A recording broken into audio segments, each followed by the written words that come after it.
Hey everyone, Carrie Beck here with Homeschool Coffee Break, where we help you stop the overwhelm so you can take a coffee break from everything. Isn't that nice? I feel like it's been ages since I've been here with you.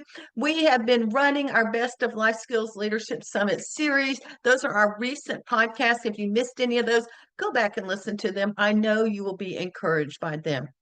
Today, what I want to do is move forward. And before we move forward, I want to encourage you and ask you a favor. Would you please subscribe to whatever channel you are listening to this? If you can leave a review, leave a 5-star review or leave a comment about what you learn on this particular podcast. That would mean the world to me. Maybe even share it with a friend. Wouldn't that be awesome?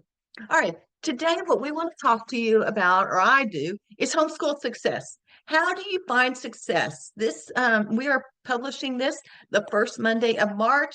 Many of you will finish in May, and you're like, can I finish strong? Well, we're going to talk about the shift, mostly in our mind, that we need to make to finish strong. Because a lot of times, the reason our homeschool isn't successful is we're still trying to follow that public school traditional old school model. And so let's talk about that. And why talk about that? If you've ever thought, am I doing enough? Are my kids learning what they need to know to go off and be adults? How do I know what they're going to turn out? Are they going to be okay? I wish I had those future lenses and I could just put those lenses on and see that my kids were going to turn out okay. Well, these are some shifts, 3 shifts that you can make in your homeschool, and it all starts here with your mind. The first one is productivity to purpose. Get off that productivity bandwagon. You don't need to have to check off everything. Homeschooling is not about checking it off. It is about purpose, relationships, being intentional. It is about raising your kids to lead well for Jesus, to have a purpose and an intent. And leaders are not taskmasters or managers, they are influencers. There is a purpose to homeschooling. What is your purpose? Mine was to raise my kids to have to be wise leaders for sure. But I wanted them to be able to think critically and biblically throughout all of life. I wanted them to have those tools. It was not about checking off the boxes or following a curriculum. So you've got to shift from productivity to purpose. Get rid of the conveyor belt model and focus on what really matters. What's that conveyor belt model? You hop on at first grade, do the same thing as everyone, go down the belt to second grade, do the same all the way 12 grades. And then you get sent off to the market, to the job market. That is public school. The only reason that I think they exist is to raise kids to be workers. I'm going to talk a little bit more about this on in my 3 tips class. I'll tell you more about that at the end. But this 3 tips class, let me just say, it's going to talk about what that conveyor belt is and how we need to shift that mindset. How do you want your children to think and grow beyond just completing a bunch of assignments or checking off their own list that you've given them? So, shift 1, productivity to purpose. Shift 2 is to start using real books and have real conversations.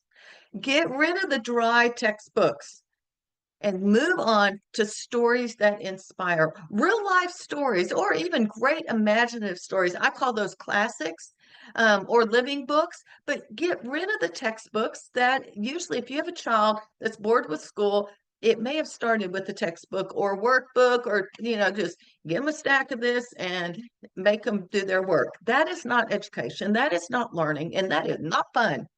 So, what can we do with real books and real conversations? We can read aloud to our kids. All right, read aloud as a family. We would read aloud in the morning with me, and then at nighttime, Steve would have a different book. We were at all different phases. We also read the Bible at breakfast time. This creates shared experiences. It goes back to that purpose, a purpose of having our family in a shared experience. My kids, I still remember, we had been reading the Little Britches series, or Steve was reading it at night, and they are in the car. We are like on a trip, and they're like, we're so glad we don't have that grandpa in that story. We would never want our grandpa to act like that. That was a shared experience reading the book, and they had internalized it. Reading aloud will do that. It will also offer you real conversations, just like that. We could sit there and talk to our kids and say, why don't you like him? How's he different than your grandpa? And so this begins to make our kids think, critical thinking. And that's what leaders need. That's what I wanted. And this begins to, if they're thinking for themselves, they're reading for themselves, they enjoy it, then they become a lifetime learner. And that's what leaders truly are. I believe when we use real books and real conversations, you're going to encourage curiosity, self-education, where they want to go off and learn on their own, and then the critical thinking skills that I mentioned. So shift number one is productivity to purpose. Shift number two is textbooks to real books and real conversations. And shift number three is mentoring, not teaching. Not just teaching. Teaching is part of homeschooling. Yes, we have to teach. We teach our kids how to tie their shoes. We teach our kids how to be kind to one another. But a lot of what our children learn is by modeling and mentoring. Let me tell you, they copy you. They're watching you all day long. And I'm using my hands, and I know my girls, well, all my kids probably use their hands to talk. I will tell you a little story. It's not very good for me, but Steve was telling me, Carrie, quit rolling your eyes at me. And I was like, I'm not rolling my eyes at you. And we just eventually agreed to disagree. About a week later, we were sitting over there in the kitchen and having lunch, and I asked Ashley to do something for me.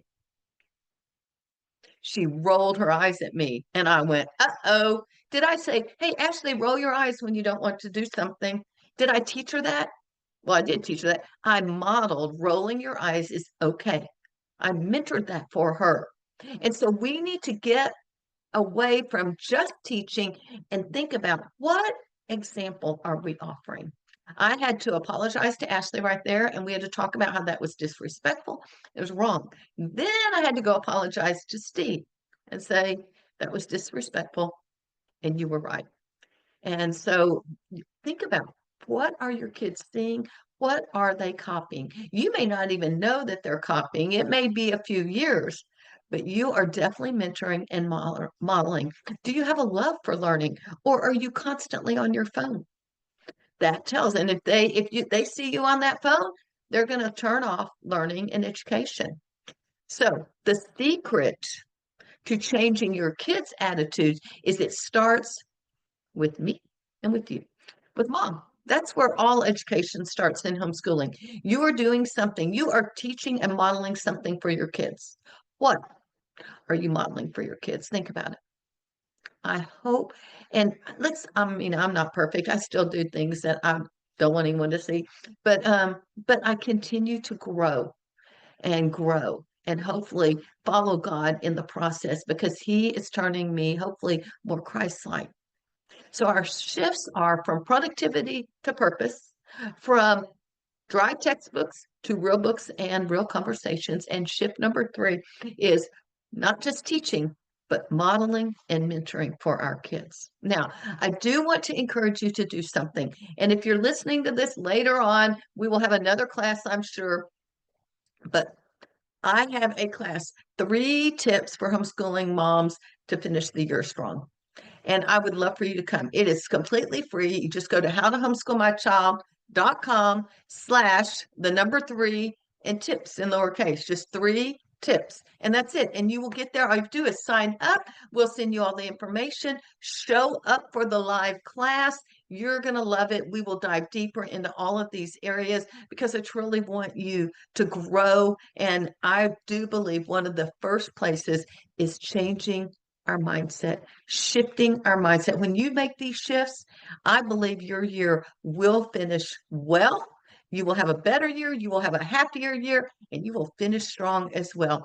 I would also love for you to invite a friend to this class. That would be awesome. I think that would be great.